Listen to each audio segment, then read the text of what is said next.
Hello student, मैं एकता सिंह आप सभी का ज्ञान चैतन्य चैनल में बहुत बहुत स्वागत करती हूँ। आज के इस टॉपिक में हम अकबर से रिलेटेड क्वेश्चन आंसर को देखने वाले हैं। तो शुरू करते हैं। करनौल स्थान जाना जाता है। तो करनौल जो है अकबर सम्राट के राजारोहण के लिए जाना जाता है। सम्राट अकबर का राजारोहण यहीं पर हुआ था। व्याख्या देखते हैं। हुमायूं की मृत्यु के पश्चात पंजाब के कलानौर नामक स्थान पर 14 फरवरी 1556 को 14 वर्ष की अल्प आयु में अकबर का राज्याभिषेक हुआ। बैरम खां को सन 1556 में 1560 तक अकबर का संरक्षण नियुक्त किया गया था। आमेर का कछवाहा शासक भारमल तथा बिहारी मल पहला राजपूत राजा था जिसने अकबर की अधीनता स्वेच्छा से क्या कर लिया था, स्वीकार कर लिया था। 1562 ईस्वी में अजमेर में मुइजुद्दीन चिश्ती की दरगाह पर अकबर की यात्रा के समय राजा भारमल ने उससे अपनी पुत्री हरखाबाई का विवाह का प्रस्ताव रखा था, जिसे अकबर ने स्वीकार कर लिया। यद्यपि अकबर की राजपूत नीति दमन एवं समझौते पर आधारित थी, किंतु मारवाड़ ने अकबर की अधीनता मानने से इनकार कर दिया। अगला क्वेश्चन है, निम्नलिखित में से किस परिवार ने सर्वप्रथम अकबर के साथ वैवाहिक संबंध स्थापित किया था? तो आंसर हो जाएगा कछवाहा। अगला क्वेश्चन है, राजपूताना के निम्न राज्यों में से किस एक ने अकबर की संप्रभुता स्वयं स्वीकार नहीं की थी? तो आंसर हो जाएगा मेवाड़ का शासक। आगे है, निम्नलिखित में से किसे अकबर ने स्वयं मारा था? तो आंसर अदम खां को मारा था।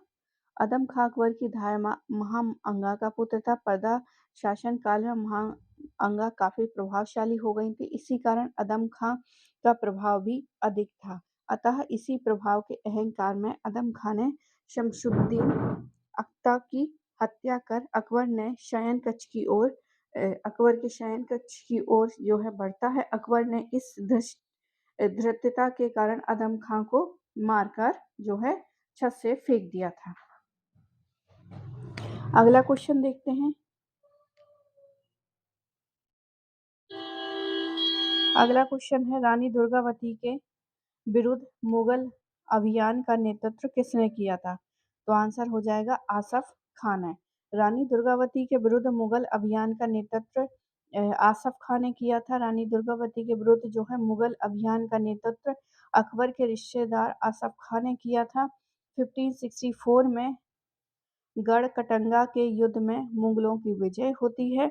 और अकबर से संबंधित निम्नलिखित घटनाओं को पढ़ें। अगला क्वेश्चन देखते हैं। अकबर से संबंधित घटनाओं को पढ़ें और नीचे दिए गए कूट को सही हमको यहाँ पर बताना है। तो सबसे पहले हो जाएगा उज्बेकों का विद्रोह, फिर है दाग व्यवस्था का प्रारंभ और फिर है सबसे लास्ट में कश्मीर। तो ए ऑप्शन ही यहाँ पर सही हो जाएगा। अब्दुल्ला खां उज़्बेक के नेतृत्व में 1565 ईस्वी में उज़्बेकों ने अकबर के विरुद्ध जो है विद्रोह किया था। घोड़ों की दाग प्रथा का प्रारंभ जो है 1574 ईस्वी में हुआ था। 1586 में राजा भगवान दास के नेतृत्व में कश्मीर के शासक यूसुफ खां को हराकर कश्मीर को काबुल प्रांत का एक भाग घोषित करके राज्य में मिला लिया। अगला क्वेश्चन है, हल्दी घाटी के युद्ध में महाराणा प्रताप की राजपूत सेना का सेनापति कौन था? तो आंसर हमारा हो जाएगा हकीम खां सूर। तो हल्दी घाटी के युद्ध में महाराणा प्रताप की राजपूत सेना का सेनापति हाकिम खां सूर था।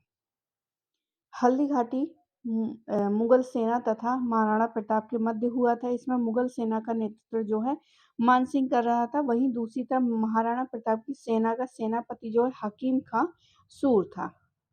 काफी इंपॉर्टेंट क्वेश्चन है। आगे देखते हैं। अकबर ने 1601 में फतेहपुर सीकरी में बुलंद दरवाजा बनवाया था। यह निर्माण अकबर ने अपने पुत्र जहांगीर के जन्म की खुशी में बनवाया था। तो फतेहपुर सीकरी में बुलंद दरवाजा जो है गुजरात विजय के लिए बनवाया गया था। तो आंसर यहाँ पर सी हो जाएगा, ए सही है लेकिन बी गलत हो जाएगा। अकबर जो है बुलंद दरवाजा का निर्माण 1601 में सम्राट अकबर ने विजय गुजरात विजय के उपलक्ष्य में जामा मस्जिद के दक्षिणी द्वार पर करवाया था। यह दरवाज़ा जो है 134 फीट ऊँचा था। इसके निर्माण में लाल तथा बलुआ पत्थर का प्रयोग किया गया था। दरवाजे की महत्वपूर्ण विशेषता इसका मेहराबी मार्ग है। इसे अकबर की गुजरात विजय की स्मृति में बनाया गया भी माना जाता है। दरवाजे पर लिखे लेख के माध्यम से अकबर मानव समाज को विश्वास, भाव एवं शक्ति का संदेश देता है। अगला क्वेश्चन है दक्कन का निम्नलिखित में से कौन-सा राज्य जो है अकबर द्वारा विजित किया गया था? तो आंसर हमारा हो जाएगा अहमदनगर। अहमदनगर। दक्कन का अहमदनगर राज्य जो है अकबर द्वारा वर्ष 1600 ईस्वी में विजित किया गया था, जिसका शासक जो है बहादुर शाह चांद बीबी इसकी संरक्षिका थी। संधि के फलस्वरूप जो है अकबर को बरार का प्रदेश तथा बहुत सारी भेंटें प्राप्त हुई। इसी युद्ध के दौरान जो है मुगल सम्राट मराठों के संपर्क में आए और गोलकुंडा जो है अकबर के समय मुगल साम्राज्य में शामिल नहीं हुआ था। तो आंसर हमारा अहमदनगर सही हो जाएगा। अगला क्वेश्चन देखते हैं अकबर के साम्राज्य में कुल कितने सूबे थे? तो अकबर के साम्राज्य में टोटल जो है 15 सूबे थे। 15 सूबे थे। प्रशासन की सुविधा के अनुसार अकबर ने 1580 ईस्वी में 24वें वर्ष में संपूर्ण साम्राज्य को 12 सूबों में विभक्त किया था। आगरा, दिल्ली, इलाहाबाद, अवध, अजमेर, अहमदाबाद, बिहार, बंगाल, काबुल, लाहौर, मुल्तान, मालवा। किंतु दक्षिण की विजय के पश्चात खानदेश, बरार और अहमदनगर 3 सूबे और स्थापित हुए थे। तो याद रखिए अकबर ने खानदेश, बरार और अहमदनगर जो है साउथ में जीतकर टोटल उसके 15 जो हैं सूबे हो गए थे।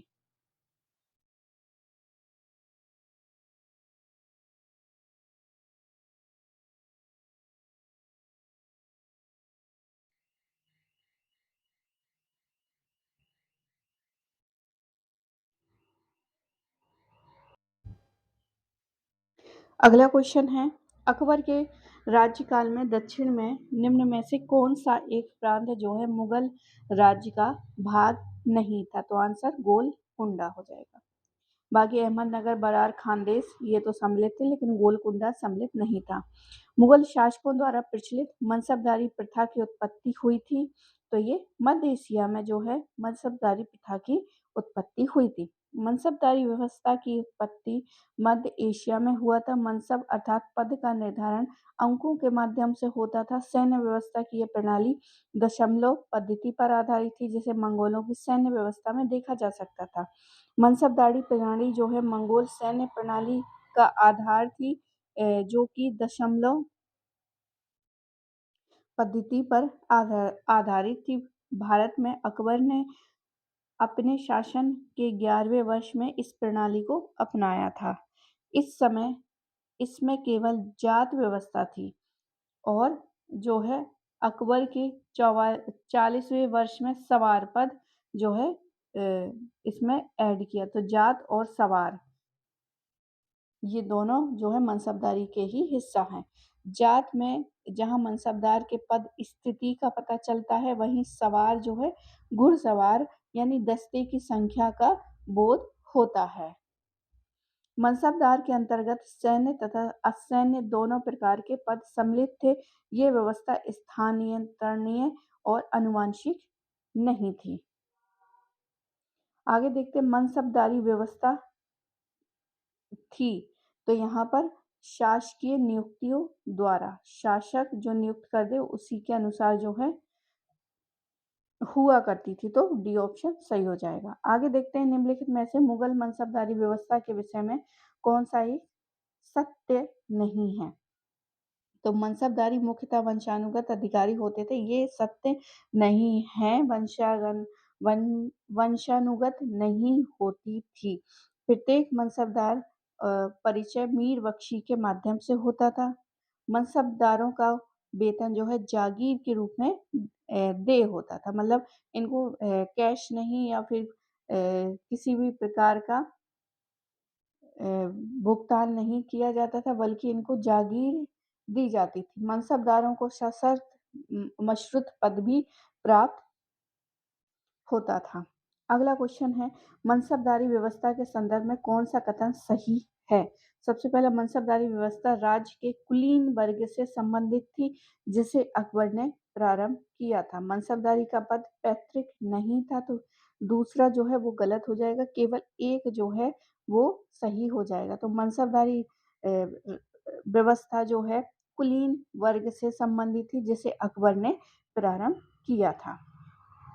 अगला क्वेश्चन है, अकबर की मनसबदारी व्यवस्था के बारे में अधोलिखित कौन से कथन सही नहीं है? नहीं कथन बताना है, मनसबदार केवल सेना के अधिकारी होते थे।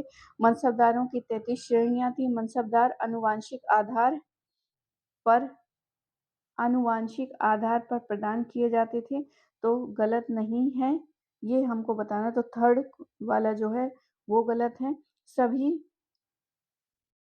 और केवल सेना तो नहीं होगा, तो एक ए ऑप्शन भी हो गया। अगला है, सभी नागरिकों और सैन्य अधिकारी मनसबदार कहे जाते थे।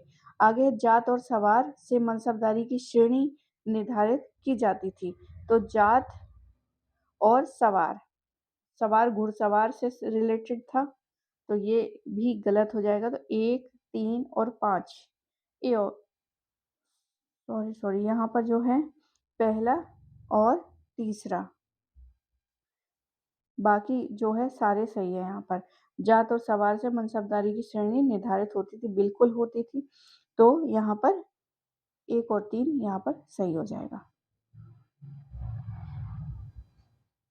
व्याख्या देखते हैं, अकबर द्वारा प्रारंभ की गई मनसबदारी व्यवस्था मुगलों की सैन्य व्यवस्था की प्रमुख विशेषता थी, जिसे अन्य मुगल बादशाहों ने भी थोड़े परिवर्तन के साथ जारी रखा। साधारणतया मनसबदार का पद होता था, जो अधिकारियों के पदों के क्रम को निश्चित करता था, जिसका उपयोग वेतन निश्चित करने के लिए भी किया जाता था। अकबर ने अपने समय में 10 से लेके 12,000 की संख्या तक के मनसब रखे। अबुल फजल ने 33 मनसबदारों की श्रेणियों का वर्णन किया है। अकबर ने अपने अंतिम वर्षों में मनसबदारी व्यवस्था में जात और सवार के पदों को आरंभ किया है, परंतु जात सवार से उसकी श्रेणी का निर्धारित होता था। सवार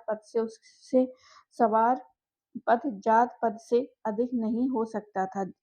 जात किसी मनसबदार का व्यक्तिगत दर्जा होता था, जबकि सवार से पता चलता था कि मनसबदार को कितनी संख्या में हाथी और घोड़े और सामान ढोने के लिए बैलगाड़ी की आवश्यकता होती है। मनसबदार जो है फारसी भाषा का शब्द है, जिसका अर्थ होता है, इसकी उत्पत्ति मध्य एशिया माना जाता है। मुगल बादशाह अकबर ने मनसबदारी की व्यवस्था को आरंभ किया। मनसबदार वंशानुगत होते थे, बल्कि समय-समय पर उनका स्थानांतरण किया जा सकता था तथा उन्हें मनसब के पद से भी मुक्त किया जा सकता था। अगला क्वेश्चन है, भारत में मनसबदारी प्रारंभ किसने की थी? तो अकबर ने ही प्रारंभ की थी। अकबर कालीन सैन्य व्यवस्था आधारित थी मनसबदारी पर। अगला क्वेश्चन है, निम्नलिखित बातों में से कौन एक मुगल मनसबदारी व्यवस्था के विषय में सत्य नहीं है? तो इसमें 33 वर्ग थे, ये तो सही है। इसमें मशरूत और सशर्त पद भी हुआ करते थे, ये है। सवार पद जात पद से अधिक हो सकता था, ये वाला गलत हो जाएगा। अभी हमने ऊपर व्याख्या में ही पढ़ा था कि सवार पद जो है वो जात से अधिक नहीं हो सकता था। आगे देखते हैं, समस्त कार्यकारिणी एवं सैन्य अधिकारियों को मनसब प्रदान किए जाते थे, तो ये भी सही है। आंसर हमारा क्या हो जाएगा? सी ऑप्शन यहाँ पर सही हो जाएगा। आगे देखते हैं, अकबर के शासनकाल की निम्नलिखित घटनाओं को पढ़ें और घटनाओं का सही कालक्रम जो है नीचे दिए गए कूट से पता करें। सबसे पहला है प्रांतों का गठन, घोड़ों को दागना, मनसबदारी व्यवस्था का प्रचलन, जजिया की समाप्ति। तो यहाँ पर सबसे पहले जो है जजिया की समाप्ति, फिर उसके बाद जो है घोड़ों को दागना, फिर उसके बाद प्रांतों का गठन करना, और फिर तीसरा है मनसबदारी व्यवस्था। तो यहाँ पर डी ऑप्शन सही है। आगे देखते हैं, मुगल बादशाह अकबर ने 1564 में जजिया कर को समाप्त कर दिया। वाली अ, जजिया राज्य में रहने वाली गैर मुसलमान मुस्लिम प्रजा से लिया जाने वाला कर था। घोड़ा दागने की प्रथा जो है 1574 ईस्वी में प्रारंभ की गई थी, जिससे कि घोड़े की पहचान की जा सके। 1580 में अकबर ने प्रांतों का गठन किया और मुगल साम्राज्य को 12 सूबों में बांट दिया गया। अकबर के शासन के दौरान 1593 में पहली बार मनसब प्रदान किए जाने का संदर्भ प्राप्त होता है। यह कोई पदवी या पद संज्ञा नहीं है, जिसमें मुगल प्रशासनिक सेवा जो है अनुक्रम में किसी व्यक्ति या अमीर की स्थिति का बोध होता है। इस प्रकार मनसब का अर्थ पद या श्रेणी था तथा ये एक दुरूह प्रणाली हुआ करती थी। अगला क्वेश्चन देखते हैं, किस शासक ने प्रशासन तंत्र में करोड़ी शब्द का प्रयोग जो है भू राजस्व विभाग के एक अधिकारी के लिए किया जाता था? तो आंसर हो जाएगा अकबर। गुजरात अभियान के पश्चात अकबर ने 1573 में भू राजस्व विभाग के लिए करोड़ी नामक अधिकारी की नियुक्ति की थी। संपूर्ण साम्राज्य की संपूर्ण खालसा भूमि पर 182 करोड़ी जो है नियुक्त किए गए थे। प्रत्येक करोड़ी के अंतर्गत जो है इतना क्षेत्र होता था जिससे 1 करोड़ दाम अर्थात 2.5 लाख रुपए जो है राजस्व प्राप्त हो सके। किरोड़ी का कार्य अपने भू क्षेत्र की सीमाएं निर्धारित करना था, भू राजस्व के विभिन्न साधनों का लेखा तैयार करना था तथा प्रत्येक साधन से प्राप्त धनराशि और प्रत्येक फसल का ब्यौरा रखना होता था। आगे देखते हैं, भू राजस्व प्रशासन के क्षेत्र में शेर शाह एवं अकबर के मध्य जो है निम्नलिखित में से कौन रणतर्य की कड़ी था? तो आंसर हो जाएगा टोडर मल। अगला क्वेश्चन है, 1582 में टोडर मल को निम्नलिखित में से कौन सा पद दिया गया था? तो आंसर हो जाएगा दीवान ए अशरफ का पद दिया गया था, दीवान ए अशरफ। मुगल शासक अकबर ने 1582 में टोडर मल को दीवान ए अशरफ का पद जो है नियुक्त किया गया था। यह वित्त विभाग का प्रमुख था। टोडर मल ने भू राजस्व के क्षेत्र में ख्याति अर्जित की थी। ये माल गुजारी सुधारों से संबंधित थे। टोडर मल ने अपने पेशेवर जीवन का आरंभ जो है शेरशाह के काल में भू राजस्व अधिकारी के रूप में किया था तथा अकबर के काल में भू राजस्व की दहशाला प्रणाली की नींव रखी थी। अगला क्वेश्चन देखते हैं, टोडर मल ने किस क्षेत्र में ख्याति अर्जित की थी? तो भू राजस्व क्षेत्र में। अगला क्वेश्चन है, अकबर द्वारा दीवान का पूर्ण रूपेण दर्जा दिया जाने वाला प्रथम व्यक्ति था? तो आंसर मुजफ्फर खां तुर्वती। मुजफ्फर खां तुर्वती। अकबर द्वारा दीवान का पूर्ण रूपेण दर्जा जो है मुजफ्फर खां तुर्वती को प्रथम व्यक्ति था। अकबर के समय वित्त मंत्री को ही दीवान या वजीर कहते थे। मुजफ्फर खां को प्रथम दीवान नियुक्त किया गया था, किंतु उसने बादशाह से स्वतंत्र रहकर कार्य करने का विचार किया, अतएव उसे जो है पद से हटा दिया गया और उसके स्थान पर राजा टोडर मल को नियुक्त किया गया था। लगभग 20 वर्षों की अवधि में दीवान पद जो है मुजफ्फर खां, राजा टोडरमल और ख्वाजा शाह मंसूर के हाथों में आता जाता रहा है। इन सब के अलावा मुगल काल में अन्य दीवान हुए हैं, जैसे कुली खां, मीर फतहुल्ला, ख्वाजा शमशुद्दीन आदि। मुगल काल में सर्वाधिक जो है 31 वर्षों तक दीवान जो है रहे हैं वो है असद खां रहे हैं, जो औरंगजेब के समय रहा। अगला क्वेश्चन है, अकबर के शासनकाल में दक्कन में निम्न पद्धतियों में से कौन सा भू राजस्व वसूली का प्रचलित आधार था? तो आंसर हल की संख्या। हल की संख्या के आधार पर ही भू राजस्व वसूली किया करते थे। बादशाह अकबर के समय जो है दक्कन यानी कि जैसे बरार में भू राजस्व की वसूली हल की संख्या के आधार पर होती थी। इस पद्धति के अनुसार गांवों में हलों की संख्या के अनुसार परंपरागत दर से भू राजस्व का निर्धारण करके वसूला जाता था। इसे नेस्क प्रणाली भी कहते हैं। इसके अतिरिक्त राजस्थान के प्रति जो है हल वसूल करने की प्रथा का उल्लेख मिलता है, जबकि जब्ती प्रणाली में भूमि की पैमाइश के आधार पर कर का निर्धारण किया जाता था। यह प्रथा बिहार, लाहौर, इलाहाबाद, मुल्तान, दिल्ली, अवध, मालवा, गुजरात में प्रचलित थी।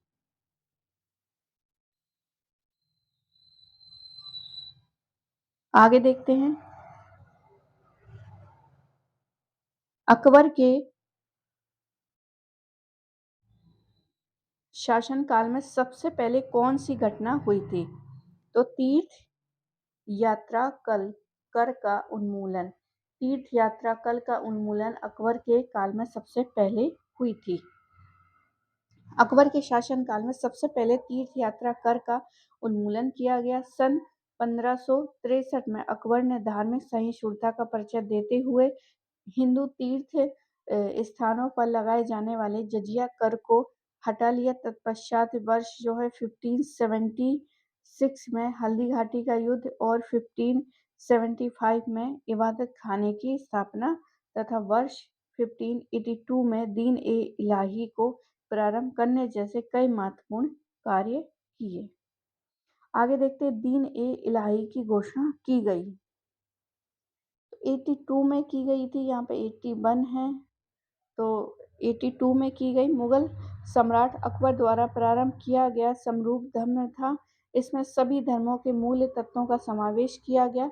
इसमें मुख्यतः हिंदू और इस्लाम थे, जिसके अलावा पारसी और जैन ईसाई धर्म के मूल विचारों को भी सम्मिलित किया गया था।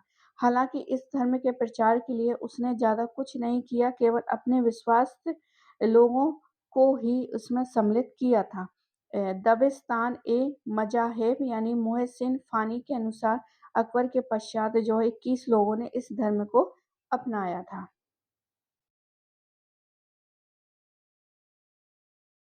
आगे देखते हैं अगला क्वेश्चन। यहीं पर बदायूं ने कहा कि अकबर धीरे धीरे इस्लाम से दूर हो गया था। उसने हिंदू, ईसाई, पारसी इत्यादि धर्मों के आचार्य को बुलाकर एक धर्म की स्थापना की थी, जिसका नाम दीन-ए इलाही रखा गया।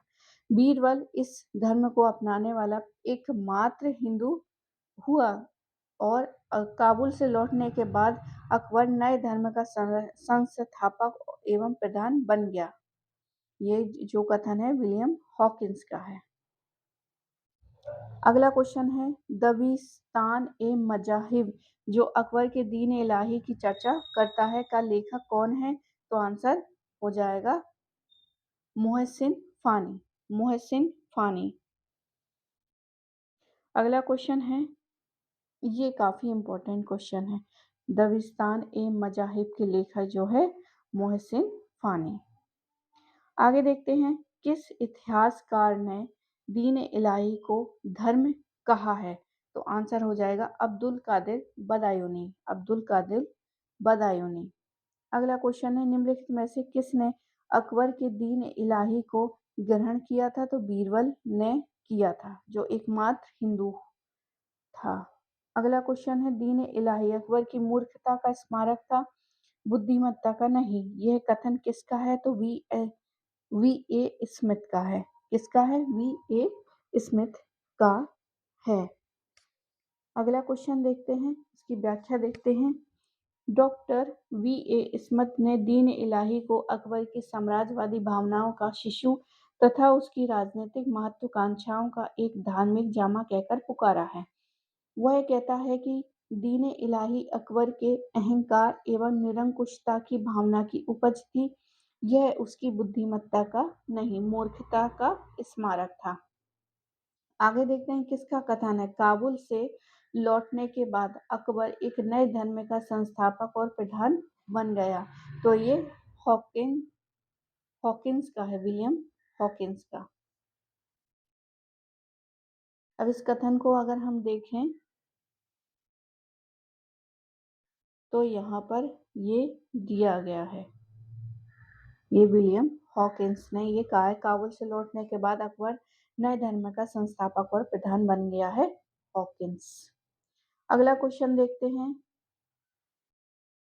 निम्नलिखित कथनों पर विचार कीजिए और अधोलिखित कूट से अपना उत्तर चुनना। अकबर ने 1581 में दीन इलाही की स्थापना की थी। अकबर अपने साम्राज्य में राजपूतों का सहयोग प्राप्त करना चाहता था। तो यहाँ पर व्याख्या देखते हैं इसकी। तो यहाँ पर जो है ए तो गलत हो जाएगा, क्योंकि यहाँ पर सन जो है वो 81 है, बल्कि जो स्थापना की थी वो 82 में किया था। तो 1582 में दीन इलाही की स्थापना अकबर द्वारा की गई थी, वो भी काबुल विजय के उपरांत। तो व्याख्या में है कि तौहीद ए इलाही यानी देवी एकेश्वर के रूप में प्रसिद्ध धार्मिक अवस्था का प्रवर्तन किया। यह एकेश्वरवाद के सिद्धांत पर आधारित था। इसमें सामाजिक सुधार के कुछ सिद्धांतों के साथ जो है 10 जो हैं सद्गुणों के व्यवहार का निर्देश देने वाली एक आचार्य संहिता शामिल थी। अतः कथन ए जो है वो गलत हो जाएगा और बी जो है वो सही हो जाएगा। आगे देखते हैं। सुलह कुल का निम्न में से किसने वर्णन किया है? तो सुलह कुल का वर्णन किसी ने भी नहीं किया है, डी ऑप्शन सही हो जाएगा। व्याख्या देखते हैं। अकबर के जीवनीकार अबुल फजल ने अकबर के विचारों को बहुत सावधानी से अध्ययन किया है। उसके अनुसार सच्चे बादशाह का पद बहुत जिम्मेदारी वाला होता है, जो देवीय ज्ञान यानी फर ए ईजीदी पर निर्भर करता है। सच्चे बादशाह की खूबी ही यह है कि वह अपनी प्रजा को पिता के समान जो है प्यार करता था और उसमें धर्म या संप्रदाय का नाम पर भेदभाव नहीं करता था। वह सबकी इच्छाओं और कामनाओं का ध्यान देता था। उसका मानस इबादत एवं भक्ति का होता था। यह सांप्रदायिकता की धूल को समाज में फैलाने नहीं देता था। इन सभी खूबियों के मेल से वह चीज बनती है जिसे सुलह कुल की नीति कहते हैं। अकबर की सुलह कुल सभी के साथ शांति की धार्मिक नीति ने राज्य और धर्म को पृथक करने का प्रयत्न किया है। धर्म को व्यक्तिगत बनाने के प्रयास और इस प्रकार समस्त प्रजा को बिना किसी धार्मिक भेदभाव के समान सुविधा देने का प्रयत्न किया है। 1582 में अकबर ने दीन इलाही की स्थापना की थी और इस धर्म का प्रधान जो पुरोहित है अबुल फजल था और इसका ध्येय जो है सुलह एक कुल था। हिंदू मनसबदारों में एकमात्र बीरबल था जिसे दीन इलाही स्वीकार किया था। अगला क्वेश्चन है। अकबर द्वारा अपनाए गए सुलह कुल सार्वभौम शांति तथा भाईचारा की अवधारणा निम्नलिखित में से किस पर आधारित थी? तो राजनीतिक, धार्मिक और उदारता सभी पर आधारित थी। अगला क्वेश्चन देखते हैं। अकबर के विरुद्ध जो है जौनपुर से फतवा जारी करने वाला उलेमा कौन था? तो मुल्ला याजदी मुल्ला याजदी जो है वो जौनपुर से अकबर के लिए फतवा जारी कर दिया था। सन 1579 में अकबर ने अब्दुल नबी व अब्दुल्ला सुल्तानपुरी को हज पर मक्का जाने वालों की टोलियों का नेतृत्व करने की जिम्मेदारी सौंपी थी और साथ ही यह आदेश भी दिया कि वे उसकी अनुमति के बिना वापस न आए। लेकिन इसके निर्वासन से उलेमाओं की गैर वफादारी का बढ़ना नहीं रुका। 1580 में जब बंगाल और बिहार के कुछ सरदार दाग प्रणाली के अमल से विक्षुब्ध होकर विद्रोह पर उतर आए और मिर्जा हाकिम को बादशाह घोषित कर दिया, तभी जो है जैनपुर का काजी मुल्ला मोहम्मद यजदी ने फतवा जारी कर दिया था कि अकबर के विरुद्ध बगावत कानूनी है और बंगाल के काजी ने कहा कि यह बगावत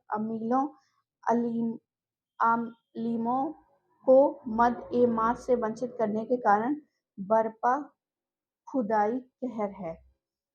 विद्रोह को दबाने के बाद इन दोनों को आगरा तलब किया गया और यमुना नदी के पार करते समय दोनों को डुबाकर मार देने का हुक्म जारी कर दिया गया था। बहुत से अन्य मुल्ला या तो कैद में डाल दिए गए या वे बचने के लिए इधर-उधर भागने लगे। अगला क्वेश्चन है, निम्नलिखित में से कौन-सा कथन जो है सही नहीं है? तो इबादत खाना की धार्मिक चर्चाओं ने अकबर के धार्मिक विचारों के विकास में कोई भूमिका नहीं निभाई। तो यहाँ पर ये सही नहीं है। इसकी व्याख्या देखते हैं। अकबर ने 1575 में इबादत खाना का निर्माण करवाया था। वस्तुतः 1575 में अकबर की सुन्नी धर्म की बाहरी रूपों को मानता था। इसी कारण उसका संपर्क जो है शेख मुबारक और उसके पुत्र फैजी और अबुल फजल से हुआ था, जिससे उनके विचारों में परिवर्तन आ गया। तब उसने दार्शनिक एवं धर्मशास्त्रीय प्रश्नों पर वाद विवाद हेतु फतेहपुर सीकरी से इबादत खाने का निर्माण करवाया। इसमें बादशाह की अध्यक्षता में सैयद और शेख उलेमा धार्मिक चर्चा किया करते थे। अक्टूबर 1578 में अकबर ने सभी धर्मावलंबियों के लिए इबादत खाने का द्वार खोल दिया। फलतः अब हिंदू, जैन, ईसाई, पारसी आदि धर्म के विद्वान भी इबादत खाना की धार्मिक चर्चाओं में भाग लेने लगे। अकबर इससे बहुत प्रभावित हुआ। उसने यह समझ लिया कि सभी धर्मों में कुछ अच्छे तत्व विद्यमान हैं। यह सभी धर्मों एवं धर्माचार्यों को आदर एवं सम्मान देने लगा था। 1579 में इबादत खाना बंद कर दिया गया। आगे देखते हैं, निम्नलिखित में से किस स्थान पर अकबर ने इबादत खाने का निर्माण करवाया था? तो आंसर हमारा हो जाएगा फतेहपुर सीकरी।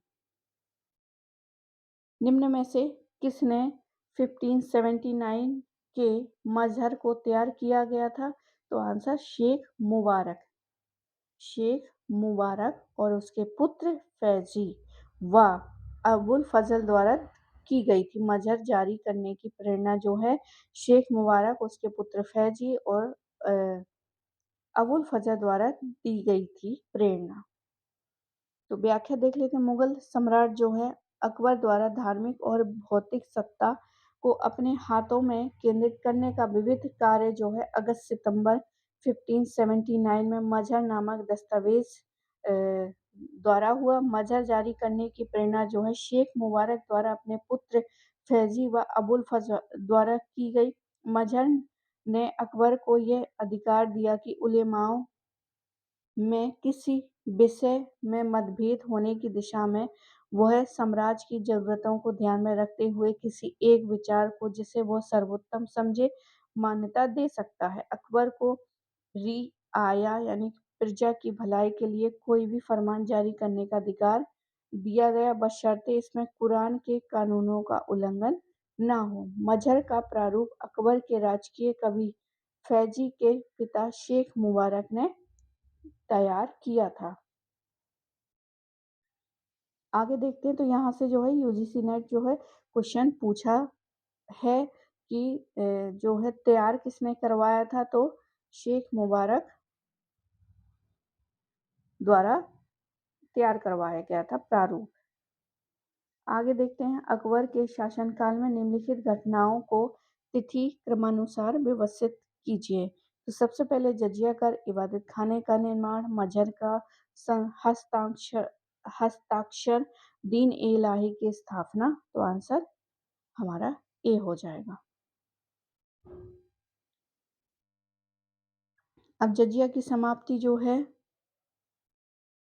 वो 1564 में की थी। इबादत खाने का निर्माण जो है 1575 में की थी, 75 में की थी।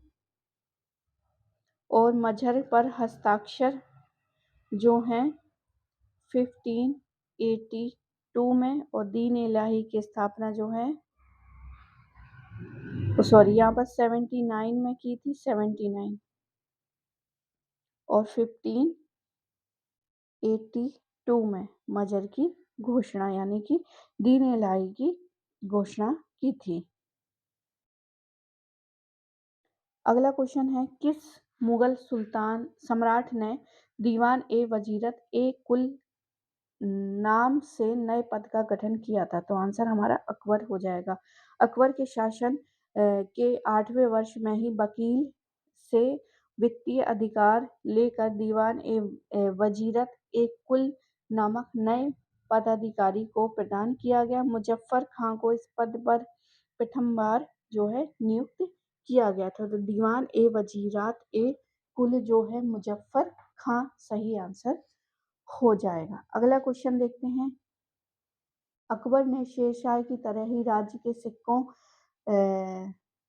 प्रचलन को नियमित करने का प्रयास किया। शेरशाह की मुद्रा पद्धति के समान अकबर के समय का ताम्र का प्रमुख सिक्का दाम था। तो दोनों सही हैं, परंतु बस व्याख्या यहाँ पर सही नहीं है। तो बी ऑप्शन यहाँ पर सही हो जाएगा। अकबर ने शेरशाह सूरी की मुद्रा पद्धति के समान ही राज्य के सिक्कों के प्रचलन को नियमित करने का प्रयास किया था तथा अकबर ने शेरशाह की मुद्रा पद्धति के समान ताम्र का सिक्का दाम चलाया था। और अभी हमने देखा था इससे पहले शेरशाह सूरी के जो सिक्के थे वो 1835 तक जो है चलते रहे। आगे देखते हैं। अकबर के शासनकाल में प्रचलित चौकोर चांदी के सिक्के का नाम क्या था? तो आंसर जलाली हुआ करता था। अकबर के शासनकाल में प्रचलित चौकोर चांदी के सिक्के का नाम जलाली था। इसे अकबर ने ही चलाया था। मुगल बादशाह अकबर ने अपने समय में सोना चांदी के विभिन्न तौल और मूल्यों के सिक्के चलाए तथा उनका पारस्परिक अनुपात निश्चित कर दिया। वे सिक्के अच्छी धातु तथा ठीक तौल के होते थे। इनमें से अधिकांश गोल थे, यद्यपि कुछ चौकोर भी बनाए जाते थे। बादशाह का नाम, टकसाल का नाम जारी किए गए वर्ष के अतिरिक्त इनमें से अधिकांश पर कुरान की आयतें अंकित हुआ करती थी। अकबर ने सिक्कों पर आकृति अंकित नहीं करवाई थी। अकबर ने सिक्कों पर आकृतियां अंकित नहीं करवाई थी। इन सिक्कों को सुंदर और सुरुचिपूर्ण बनाया गया था। इनकी ढलाई जो उत्तम प्रकार की थी। अकबर ने सबसे बड़ा सिक्का जो है संसब सिक्का था। तो सबसे अकबर के काल में सबसे बड़ा सिक्का जो है संसब था, जिसे शहंशाह कहा जाता था, जो तौल के 101 तौल के करीब था, जिनका प्रयोग बड़े लेन देन में हुआ करता था। सोने का अधिक चलने वाला सिक्का इलाही कहलाता था, जिसका मूल्य 10 रुपए के बराबर था। 10 रुपए बराबर एक इलाही सिक्का, जो कि अधिक चलने वाला सिक्का हुआ करता था। चांदी का सिक्का रुपया कहलाता था, जिसका वजन जो है 172 ग्राम था। अकबर मुगल शासक में सीताराम की आकृतियां और रामसिंह देवनागरी लेख से युक्त सिक्के चलाए थे। 1575 में अकबर ने मुद्रा सुधार किया और सिराज के ख्वाजा अब्दुल समद को दिल्ली की शाही टकसाल का अधिकारी बनाया। उसने सोने, चांदी और तांबे के अनेक प्रकार के सिक्के चलाए थे। आगे देखते हैं। निम्नलिखित में से राजाओं में से किसने राम सीता की आकृति और रामसिंह देवनागरी में सिक्के चलवाए थे? तो आंसर अकबर हो जाएगा। आगे देखते हैं। अकबर के दरबार में महानतम चित्रकारों में से किसे बादशाह ने टकसाल का अधिकारी नियुक्त किया था? तो आंसर हो जाएगा दसवंत।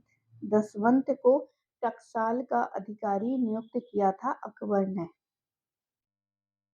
आगे देखते हैं। दसवंत जो है जाति का कहार था और अकबर ने इसे टकसाल में दरोगा का पद भी प्रदान किया था, किंतु कुछ समय बाद इसका मानसिक संतुलन बिगड़ गया और इसने आत्महत्या कर ली। दसवंत ने अब्दुल समद को अकबर ने मुल्तान का दीवान नियुक्त किया था।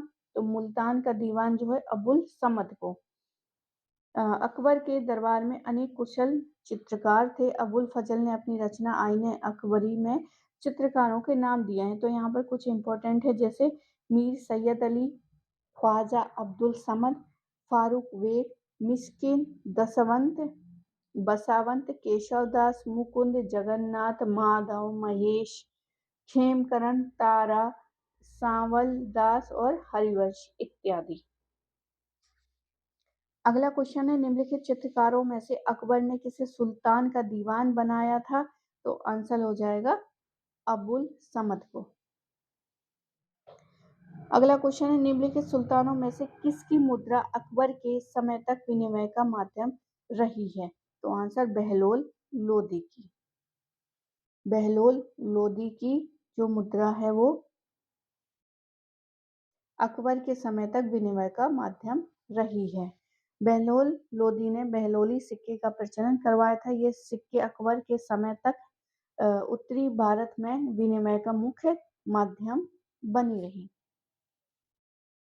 अगला क्वेश्चन देखते हैं, अकबर के शासन के अधीन दीवाने बयूतात, बयूतात क्या होता था? तो शाही कारखानों के खर्च का परीक्षण किया करता था दीवाने बयूतात। व्याख्या देखते हैं, अकबर के शासनकाल के अधीन दीवाने बायूतात एक प्रमुख अधिकारी था। यह प्रमुख रूप से कारखाना विभाग से संबंधित पदाधिकारी था। यह मीर ए समा कारखाने का सबसे बड़ा अधिकारी था, जिसका मुख्य कार्य अपने अधीन कर्मचारियों की देखभाल, सूबों तथा अन्य शहरों के कारखानों पर नियंत्रण, बादशाह के सम्मुख अपने विभाग की आवश्यकताओं को प्रस्तुत करना तथा बहुमूल्य वस्तुओं को बादशाह के सम्मुख प्रस्तुत करना आदि था। वहीं दीवाने बयूतात का मुख्य कार्य जो है कारखाना विभाग के वित्तीय उत्तरदायित्व की पूर्ति करना आदि होता था। अपने विभाग की आय और व्यय के कागजों को बादशाह के सम्मुख प्रस्तुत करना और खर्च का परीक्षण करना भी इसका मुख्य कार्य था। तो आंसर यहाँ पर शाही कारखानों के खर्च का परीक्षण करना ही दीवाने बायूतात का काम हुआ करता था। अगला क्वेश्चन है, निम्नलिखित में से कवियों में से अकबर ने किसे मलिक उश शुआरा की उपाधि दी थी? तो आंसर हो जाएगा फैजी। फैजी को ही मलिक उश शुआरा की उपाधि प्रदान की थी। अकबर के दरबार में 59 श्रेष्ठ कवियों का नाम अबुल फजल ने अपने ग्रंथ में दिया है, और जिसमें शेख अब्दुल फैजी जो है सर्वश्रेष्ठ कवि थे। अकबर फैजी की विद्वता से परिचित था और उसको मलिक उश शुआरा यानी कविराज की उपाधि दी थी। बहुत दिनों तक फैजी के नाम की रचनाएं की, परंतु बाद में फयाजी के नाम से जो है रचनाएं करने लगा। यह अपनी प्रसिद्ध रचना नल दमन में दैविक प्रेरणा को इस परिवर्तन का कारण बताता है। अगला क्वेश्चन है, अकबर ने किसे प्रिय कवि की उपाधि से विभूषित किया था? तो यहाँ पर राजा बीरबल को, राजा बीरबल को जो है कवि प्रिय की उपाधि दी थी। अकबर ने एक साहित्य प्रिय सम्राट था। उसने अकबर दरबार में नवरत्न रहते थे, जिसमें राजा बीरबल का विशेष सम्मान था। अकबर ने राजा बीरबल को कवि प्रिय की उपाधि से विभूषित किया था। बीरबल को हास्य विनोद में ख्याति प्राप्त थी। बीरबल ब्रह्मा उपनाम की से कविताएं लिखा करता था। तो राजा बीरबल ब्रह्मा नाम से कविताएं लिखता था। वहीं हमने यहाँ पर देखा था फैजी जो है फयाजी नाम से रचनाएं करने लगा था। अगला क्वेश्चन है, निम्नलिखित में से कौन से नवरत्नों में से एक ही परिवार का नहीं है? तो अब्दुल रहीम खान खाना नहीं है, बाकी शेख मुबारक फैजी और अबुल फजल अल्लामी ये एक ही परिवार के हैं। अब्दुल रहीम खान खाना बैरम खान का पुत्र था, जो कवि व सेना नायक हुआ करता था। गुजरात के शासक को पराजित करने के कारण अकबर ने इसे खाने खाना की उपाधि दी थी। अगला क्वेश्चन है, अकबर के शासनकाल में ध्रुपद गायकों में सम्मिलित थे? तो आंसर हो जाएगा तानसेन, हरिदास, सूरदास। तानसेन, हरिदास, सूरदास। तो हमारा सी ऑप्शन जो है वो यहाँ पर सही हो जाएगा। इसकी व्याख्या देखते हैं। अकबर के शासनकाल में नवरत्न उसके राज्य को सुशोभित करते थे। अकबर जो है संगीत को बहुत महत्व देता था। उसके शासनकाल में ध्रुपद गायकों में तानसेन, हरिदास, सूरदास, बैजू बावरा और गोपाल सम्मिलित थे। अकबर ने संगीतज्ञों को राजर्षि प्रदान किया था। अगला क्वेश्चन है, अकबर के राज्यकाल में निम्नलिखित में से कौन सी दरबार की भाषा हुआ करती थी? तो आंसर फारसी।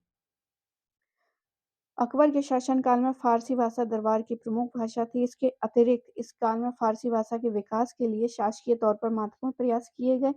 फारसी भाषा के विकास के लिए दिल्ली, आगरा, फतेहपुर सीकरी, लखनऊ, ग्वालियर आदि स्थानों पर महत्वपूर्ण शिक्षित केंद्रों की स्थापना की गई। इन मकतबों और मदरसों में फारसी भाषा के माध्यम से शिक्षा दी जाती थी। इस काल में जितने भी ग्रंथ लिखे गए वे सभी फारसी भाषा में ही लिखे गए। फारसी के साथ साथ संस्कृत और उर्दू भाषा का भी विकास हुआ।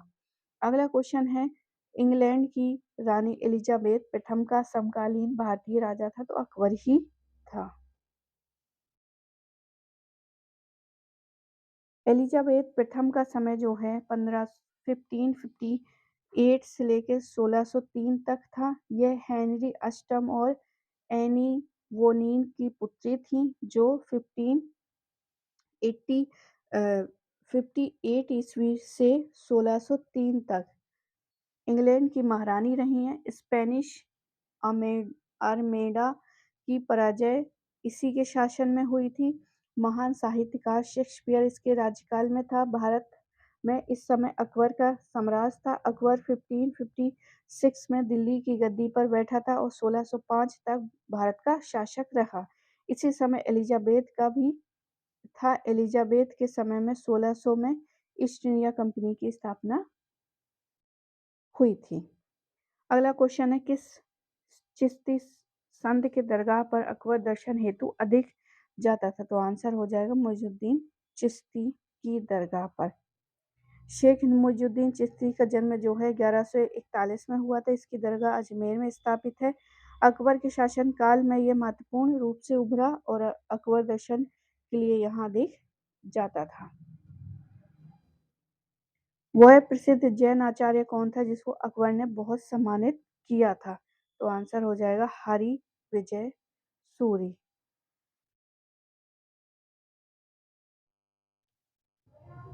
इसकी व्याख्या देखते हैं। अकबर ने जैन धर्म के आचार्य हरि विजय सूरी को जगत गुरु तथा जिन चंद सूरी को, एक तो हरि विजय सूरी और दूसरा है जिन चंद सूरी को युग प्रधान की उपाधियां दी थी। तो युग प्रधान की उपाधि अकबर ने दो लोगों को दी थी, एक हरि विजय सूरी को और जिन चंद सूरी को। हरि विजय सूरी जो है अकबर के दरबार में 2 वर्ष तक रहा। अकबर ने पारसी धर्म के पुरोहित दस्तूर मेहर जी राणा को जीवन निर्वाह के लिए 200 बीघा जो है जमीन दिया था। इसी के प्रभाव के कारण अपने दरबार में 24 घंटे जो है अग्नि प्रज्वलित करने का आदेश दिया था। अकबर हिंदू धर्म से अधिक प्रभावित था। अकबर ने बल्लभाचारी के पुत्र विठल नाथ को गोकुल और जोधपुर की भी जागीर दी थी। तो यहाँ पर काफी इंपॉर्टेंट फैक्ट है कि अकबर ने बल्लभाचारी के पुत्र विठल नाथ को भी गोकुल और जैतपुरा की जागीरें दी थी। अगला क्वेश्चन देखते हैं। जैन साधु जो अकबर के दरबार में कुछ वर्ष रहा और जिसे जगत गुरु की उपाधि से सम्मानित किया था, वो कौन था? तो हरि विजय सूरी था। निम्नलिखित में से किस मुगल शासक ने अमृतसर में स्वर्ण मंदिर निर्माण हेतु अनुदान दिया था? तो अकबर ने ही दिया था। स्वर्ण मंदिर के लिए भूमि अनुदान मुगल बादशाह अकबर द्वारा दी गई। इस मंदिर की नींव जो है लाहौर के मियां मीर नाम के एक मुस्लिम सूफी संत ने रखी थी। स्वर्ण मंदिर के संस्थापक के रूप में गुरु रामदास व गुरु अर्जुन देव को जाना जाता है।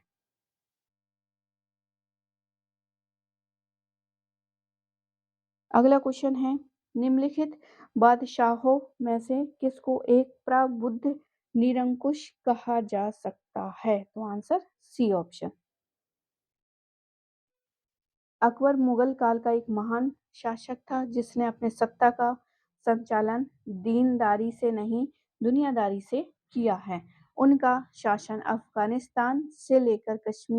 अफ़गानिस्तान कश्मीर से लेकर गोदावरी नदी के किनारे फैला था। यह मुसलमान होते हुए भी धर्मनिरपेक्ष था। संपूर्ण सत्ता उसी में निहित थी, इसलिए वो प्रशा के फ्रेडरिक महान और इंग्लैंड की एलिजाबेथ की तरह प्रबुद्ध बुद्धि शासक कहा जाता है, जिसने शासन में कानून के समक्ष सभी लोग समान हुआ करते थे। अगला क्वेश्चन है निम्नलिखित मुगल बादशाहों में से किस बादशाह को उसकी मृत्यु के बाद आधा आधिकारिक तौर पर आशियानी यानी स्वर्ग में रहने वाला कहा है? तो आंसर अकबर। अगला क्वेश्चन है अकबर ने लड़कों और लड़कियों के विवाह की आयु निर्धारित करने का प्रयास किया था। अकबर ने लड़कियों को अभिभावकों के दबाव से अलग स्वयं की इच्छा से विवाह करने की स्वतंत्रता दी थी। तो दोनों ही ऑप्शन यहाँ पर सही हो जाएगा। बाकी व्याख्या देखते हैं।